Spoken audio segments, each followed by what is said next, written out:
Hello students, welcome to lecture 5 of evolution. So हम लोग जो है एवोल्यूशन के डिफरेंट एविडेंसेस की बात कर रहे थे. ठीक है, अलग अलग एविडेंस जो मिले हमें जिससे हमें पता चलता है कि इवोल्यूशन इस तरीके से हुआ है.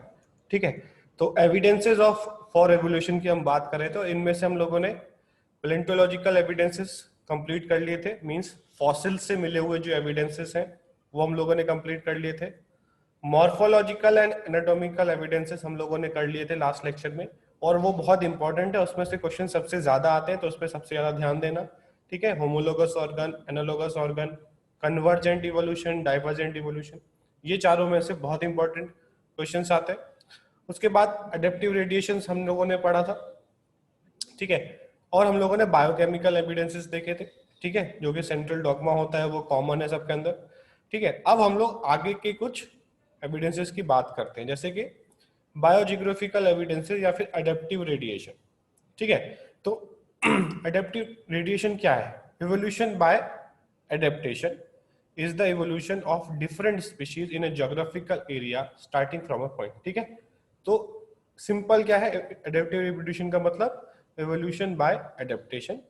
ठीक है, अगर डिफाइन करें उसको, it is the evolution of different species in a geographical area starting from a point. ठीक है, अलग अलग स्पीशीज का इवोल्यूशन एक एरिया में, एक ज्योग्राफिकल एरिया में, एक पॉइंट से हम देखें तो. ठीक है, इसका सबसे इंपॉर्टेंट एग्जांपल जो आता है और जो बहुत बार पूछा जाता है वो है डार्विन फिंचेस इन गैलापागोस आइलैंड. ठीक है, फिंचेस का नाम याद रखना है कि फिंचेस की जो बर्ड्स हैं उनको फिंचेस बोला गया है, और आइलैंड का भी नाम पूछा जाता है गैलापागोस आइलैंड.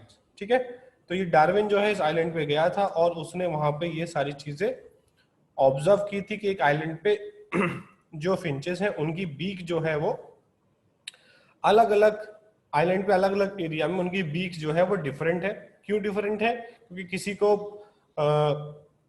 कुछ वेजिटेरियन फिंचेस थी, कुछ नॉन वेजिटेरियन थी, कुछ को इंसेक्ट्स खाने पड़ रहे थे, कुछ को वेजिटेशन मिल रहा था, तो उससे तरीके से तो उसके अकॉर्डिंग उनकी फिंचेस में मॉडिफिकेशन आया. बट जब उसने रिसर्च किया, देखा, तो पता चला कि इन सबका एंसेस्टर तो एक ही है. तो मतलब एक एडेप्टिव रेडिएशन हुआ. एडेप्टिव रेडिएशन मींस एक ही एंसेस्टर से ये अलग अलग जगह पर गई, उस एरिया में, ज्योग्राफिकल एरिया में, उस आइलैंड पे, और फूड की नेसेसरी, इन्वायरमेंट की नेसेसिटी के हिसाब से उनका बीक का जो डिजाइन है, जो शेप है, वो चेंज हुआ. ठीक है, उसके बाद ऑस्ट्रेलियन मार्सुपियल, मार्सुपियल रेडिएशन बोलते हैं इसको. ये इन सब का जो है एक ही एंसेस्टर है, और अलग अलग स्पीशीज ने अलग अलग तरीके से इवोल्यूशन किया. ठीक है, तो ये दो क्वेश्चन बहुत बार आते हैं, दोनों एनसीईआरटी में दिए हुए हैं, तो हमें याद रखना है. एडेप्टिव रेडिएशन के दो एग्जांपल इंपॉर्टेंट, डार्विन फिंचेस जो कि गैलापागोस आइलैंड पे उसने देखा, और ऑस्ट्रेलियन मार्सुपियल्स. ठीक है, तो कंगारू हो गया, tiger red, anteater, wombat, Bandicoot, ये सारे जो है वो एक ही एंसेस्टर से बने हैं. ठीक है, ड्यू टू एडेप्टिव रेडिएशन. ठीक है, उसके बाद प्लेसेंटल मैमल्स इन ऑस्ट्रेलिया. ठीक है, ये भी एग्जांपल है एडेप्टिव रेडिएशन का, ये भी एडेप्टिव रेडिएशन के थ्रू बने. ठीक है, when more than one adaptive radiation is appeared in an isolated geographical area, it result in convergent evolution. एक से ज्यादा अगर एडेप्टिव रेडिएशन होगा एक ज्योग्राफिकल एरिया में, आइसोलेटेड ज्योग्राफिकल एरिया में, it result in convergent evolution. ठीक है, एग्जांपल क्या है? Australian marsupials and placental mammals. ठीक है, समझ गए? तो अगर एक से ज्यादा, अब ऑस्ट्रेलियन मार्सुपियल और प्लेसेंटल मैमल जो है वो दोनों एक ही जगह पे थे, तो एक से ज्यादा एडेप्टिव रेडिएशन वहां पर आ गया तो वो कन्वर्जेंट इवोल्यूशन में कन्वर्ट हो जाएगा. ठीक है, समझ गए? ये हो गए. इसका एग्जांपल याद रखना है हमको. कन्वर्जेंट इवोल्यूशन जब होता है जब दो एडेप्टिव रेडिएशन हो जाते हैं एक आइसोलेटेड ज्योग्राफिकल एरिया में. ठीक है, और ये मोल जो है वो मार्सुपियल मोल. ठीक है, ये कन्वर्ज हुए, दोनों एक जैसे फंक्शन हुए, जैसे एंटीटर, नम्बेंट. ठीक है, तो यहाँ देख सकते हो इनका शेप एंड साइज भी ऑलमोस्ट सेम है. ठीक है, तो ये कन्वर्जेंट इवोल्यूशन की वजह से ऐसा हुआ. ठीक है, पहले अलग अलग थे बट दो अडेप्टिव रेडिएशन हुए. ठीक है, ये एक अलग एंसेस्टर से आई, एक अलग एंसेस्टर से आए, बट एक ही जगह पर रहे और दोनों का अडेप्टिव रेडिएशन हुआ तो दोनों कन्वर्ज होने लगे. ठीक है, आगे चलते हैं इसमें हम लोग. एम्ब्रोलॉजिकल एविडेंसेस की बात करते हैं, proposed by Ernest Haeckel. He observed that all vertebrate embryos have some common feature that are absent in adult. ठीक है, इसने ऐसा बोला कि मान लो जैसे ह्यूमन में 9 मंथ का जो हमारा गेस्टेशन पीरियड है, जो प्रेगनेंसी टाइम है, ठीक है, उसमें उसने बोला कि उसमें जो ह्यूमन डेवलप होना स्टार्ट होता है तो उसमें वो अपने पूरे इवोल्यूशन का एक इमेज, एक फ्लैशबैक दिखाता है। उसमें बहुत सारे फीचर्स ऐसे होते हैं जो एडल्ट में नहीं होते, ठीक है। जैसे उसने बोला कि उसमें गिल्स होते हैं, टेल होता है, ठीक है, ये सारी चीजें होती हैं। और उसने बताया भी कि ये देखो, ये फिश की तरह डेवलप होता है पहले, फिर सेलेमेंडर की तरह डेवलप होता है, फिर टॉर्टोइस की तरह डेवलप होता है, फिर चिक, फिर रैबिट की तरह, फिर मैन। ये ऐसा इसने बोला, ठीक है। Example, all vertebrate embryos including human develop vestigial gill slits just behind the head, but it is function only in fish but not found in adult vertebrate, ठीक है। ये इसका थ्योरी था, ठीक है। But however, Carl Ernst von Baer rejected this proposal. He noted that embryos never pass through the adult stages of other animals. ठीक है, embryo जो है वो किसी और एनिमल का जो है वो अडल्ट स्टेजेस नहीं दिखाएगी, ठीक है। तो ये इसने रिजेक्ट किया, ये थ्योरी को जो है, हैकल की थ्योरी को रिजेक्ट किया। दोनों का थ्योरी है, ठीक है, दोनों के पास कोई एक्सपेरिमेंटल प्रूफ नहीं है, ठीक है। तो ये हो गया हमारा। उसके बाद आता है हमारा evidences for evolution by natural selection. Natural selection क्या है? It is the process by which the organism that are best suited for their environment survive and reproduce, ठीक है। तो सर्वाइवल ऑफ द फिटेस्ट की जो हम बात करते हैं, that is natural selection. Survival of the fittest means body में फिट होना नहीं, जो उस कंडीशन में सबसे ज्यादा अडेप्ट कर सकता है, ठीक है। मान लो दो कार्निवोरस एनिमल्स को हमने जंगल में छोड़ दिया, सिर्फ घास है वहां पे, कोई दूसरा कोई एनिमल नहीं है, ठीक है। दो कार्निवोरस एनिमल को हम लोगों ने जंगल में छोड़ दिया और जंगल में सिर्फ घास है, पेड़ पत्ते हैं, कुछ भी नॉन वेज खाने को है ही नहीं वहां, ठीक है। तो क्या होगा? अगर तुम घास खाना स्टार्ट कर सकते हो, घास से सरवाइव कर सकते हो, तो तुम सेलेक्ट हो जाओगे, नेचुरल सिलेक्शन हो जाएगा तुम्हारा, और दूसरा जो है वो मर जाएगा, नहीं करेगा, ठीक है। तो उसी को हम बेसिकली नेचुरल सिलेक्शन बोलते हैं। जो एक नई कंडीशन में, इन्वायरमेंट में कोई चेंज आता है, सर्दी बढ़ गई, गर्मी बढ़ गई, उसमें जो अडेप्ट कर जाता है वो सरवाइव करता है, जो अडेप्ट नहीं कर पाता है, उसके ऊपर जो हमला करने वाले प्रेडेटर्स हैं उनसे बच नहीं पाता, नई नई स्ट्रेटेजी नहीं बनाता, ठीक है, तो वो एक्सटिंक्ट हो जाता है, और जो बचता है वो सरवाइव करता है, ठीक है। जैसे कि इसके एग्जांपल्स क्या है? इंडस्ट्रियल मेलेनिज्म हम देखेंगे आगे, इसमें क्या हुआ था। Development of resistant varieties in organism against herbicide, pesticide. हमने देखा कि हर्बिसाइड रेजिस्टेंट प्लांट बन गए, पेस्टिसाइड। अब प्लांट जो है नॉर्मल पेस्टिसाइड डालो तो वो जो है एक्स्ट्रा प्लांट्स वो नहीं मरते। एंटीबायोटिक का रेजिस्टेंट हो गया बैक्टीरिया में, फंजाई में। अब हम सारे एंटीबायोटिक, एक एंटीबायोटिक खाओ बैक्टीरिया मरता ही नहीं है, अलग अलग तरीके की एंटीबायोटिक खानी पड़ती है। कुछ ऐसे बैक्टीरिया बन के जिनको हम मल्टी बग बोलते हैं या सुपर बग बोलते हैं, जो एंटीबायोटिक से मरते नहीं है, अगर उनका इन्फेक्शन तुमको हो गया तो बहुत दिक्कत हो जाती है, ठीक है। तो कहीं ना कहीं ये अपने आपको कंटिन्यूअसली चेंज कर रहे हैं, अडेप्ट कर रहे हैं, और वो सरवाइव करना चाहते हैं, ठीक है। हर ऑर्गेनिज्म, हर स्पीशीज सरवाइव करना चाहती है, कोई भी स्पीशीज एक्सटिंक्ट होना नहीं चाहती, ठीक है। हर ऑर्गेनिज्म का गोल है कि वो अपने नेक्स्ट जो है ऑफस्प्रिंग को बनाए और अपनी स्पीशीज को आगे बढ़ाता रहे, ठीक है। These are the example for natural selection by anthropogenic action, evolution due to human activities, ठीक है। ये जो है वो नेचुरल एक्टिविटीज नहीं है, ये इंडस्ट्रियल मेलेनिज्म जो हुआ वो ह्यूमन की वजह से हुआ, वैसे ये रेजिस्टेंट वेराइटीज बने, ये ह्यूमन एक्टिविटीज बने। हम लोगों ने पेस्टिसाइड, हर्बिसाइड डालना स्टार्ट किया, एंटीबायोटिक्स डालना स्टार्ट किया, उसकी वजह से ये रेजिस्टेंट हुआ है, ठीक है। तो ये ह्यूमन एक्टिविटीज की वजह से ये नेचुरल सिलेक्शन हुआ है।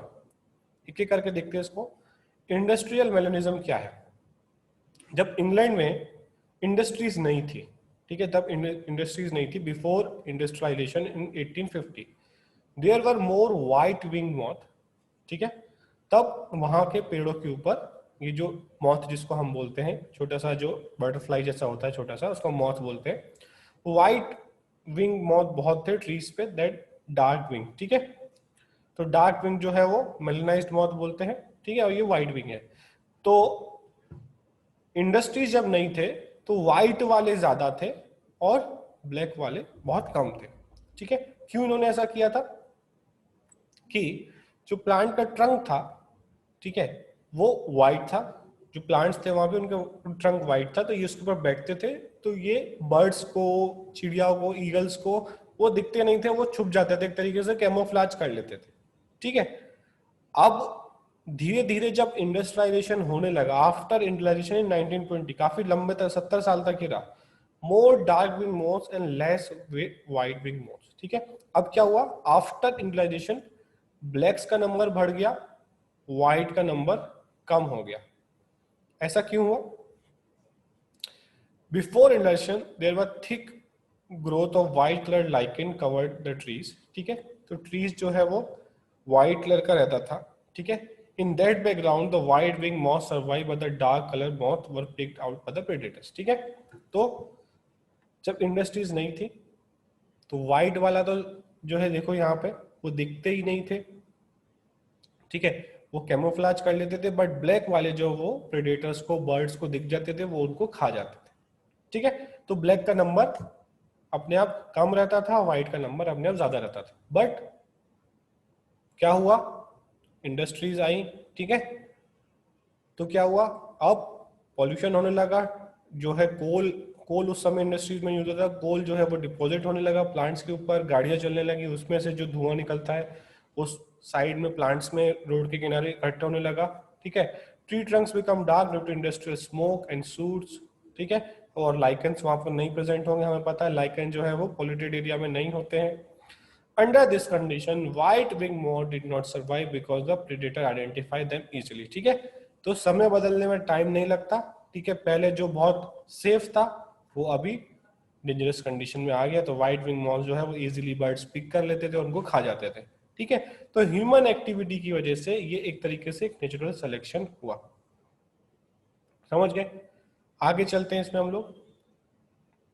अब है थ्योरीज ऑफ बायोलॉजिकल इवोल्यूशंस। ठीक है, तो ये हमारा एविडेंसेस वाला टॉपिक खत्म हो गया यहाँ पर। ठीक है, एविडेंस जितने भी थे हम लोगों ने देख लिए। अब थ्योरीज ऑफ बायोलॉजिकल इवोल्यूशन हम देखते हैं क्या क्या थ्योरीज है। ठीक है, तो फर्स्ट थ्योरी है लेमार्क की। ठीक है, लेमार्किज्म जिसको हम बोलते हैं, theory of inheritance of acquired character. Second theory है डार्विन की theory, theory of natural selection. ठीक है, और थर्ड थ्योरी है ह्यूगो डी वरीज, ये साइंटिस्ट थे डी वरीज, उनका म्यूटेशन थ्योरी है। ठीक है, तो तीन थ्योरी बहुत इंपॉर्टेंट है बायोलॉजिकल इवोल्यूशन के। लेमार्क की थ्योरी, ठीक है, जो कि रिजेक्ट हो चुकी है, डार्विन की थ्योरी और डी वरीज की थ्योरी, म्यूटेशन की थ्योरी। ठीक है, लेमार्क की थ्योरी की बात करें, it is proposed by Lamarck. It state that evolution of life form occurred by the inheritance of acquired character. इसने बोला कि जो इवोल्यूशन है वो ऑर्गेनिज्म जो एक्वायर करता है कैरेक्टर्स उसकी लाइफ में, उससे होता है। ठीक है, बट इसने कुछ गलत चीजें बताई। ठीक है, acquired character are developed by use and disuse of organ. इसने बोला कि जिस ऑर्गन को ज्यादा यूज करोगे वो बढ़ जाएगा, वो साइज में बढ़ जाएगा, और जिसको कम यूज करोगे वो नहीं बढ़ेगा। ठीक है, तो उस समय तो लोगों को, इसने जिराफ का एग्जांपल दिया कि इसने बोला कि भाई पहले एक जिराफ जैसा छोटा ऑर्गेनिज्म होता था, उसकी नेक नॉर्मल थी, गाय भैंस जितनी नेक थी उसकी, और वो नीचे से जो वेजिटेशन होता था घास में वो खाता था। ठीक है, फिर उसके बाद क्या हुआ कि भाई सूखा पड़ गया। ठीक है, ड्रॉट हो गया, कंडीशन ड्रॉट की कंडीशन हो गई, तो नीचे की घास अब सूख गई, तो बाकी एनिमल्स मरने लगे। ठीक है, उनको घास खाने को नहीं मिली, तो इसने क्या किया, अपना गर्दन ऊपर की तरफ कोशिश किया, इलोंगेट करने की कोशिश किया, और प्लांट के ऊपर के ट्रंक्स को खाने की कोशिश किया, तो उसकी जो है वो गर्दन लंबी हो गई। ठीक है, ये इसने बोला, मैं नहीं बोल रहा हूँ। Long neck of giraffe is due to continuous elongation to for leaves on trees, this acquired character was inherited to succeeding. और इसने ये भी बोला कि उसकी गर्दन लंबी हुई और वो लंबी गर्दन उसके नेक्स्ट ऑफस्प्रिंग में, नेक्स्ट बच्चों में वो आने लगी, पहले से ही लंबी गर्दन उनको आने लगी। ठीक है, और इसने बोला कि जैसे कि स्नेक जो है वो लिम्स को यूज नहीं करते, तो उनमें से हाथ पैर निकल गए क्योंकि वो उनको यूज नहीं करते। ठीक है, तो हार्ट तो कंटिन्यूअसली यूज होता है पैदा होने के बाद से मरने तक, तो हार्ट तो बहुत बड़ा हो जाना चाहिए, पर हार्ट का साइज तो सिमिलर रहता है, तो इसकी थ्योरी का कुछ जो है वैलिड नहीं लगा। ठीक है, this theory was eliminated out because it is proved that characters are inherited only through genes. ठीक है, तो हमें ये पता है कि करेक्ट, उस समय नहीं पता था पर बाद में पता चला कि कैरेक्टर्स जो भी है ऑफस्प्रिंग में आएंगे वो जीन के थ्रू आएंगे, कोई उसकी लाइफ में जो उसने क्या किया उससे वो कैरेक्टर्स पास ऑन नहीं होते। ठीक है, तो लेमार्क की थ्योरी जो है वो रिजेक्ट हो गई। ठीक है, अब भी बाकी दो थ्योरी जो है हम लोग नेक्स्ट लेक्चर में पढ़ेंगे। यहां तक आप अच्छी तरीके से पढ़ लो, एनसीईआरटी से पढ़ लो। ठीक है, और जो भी डाउट आपको आता है वो आप मेरे से पूछ लो। ठीक है, थैंक यू।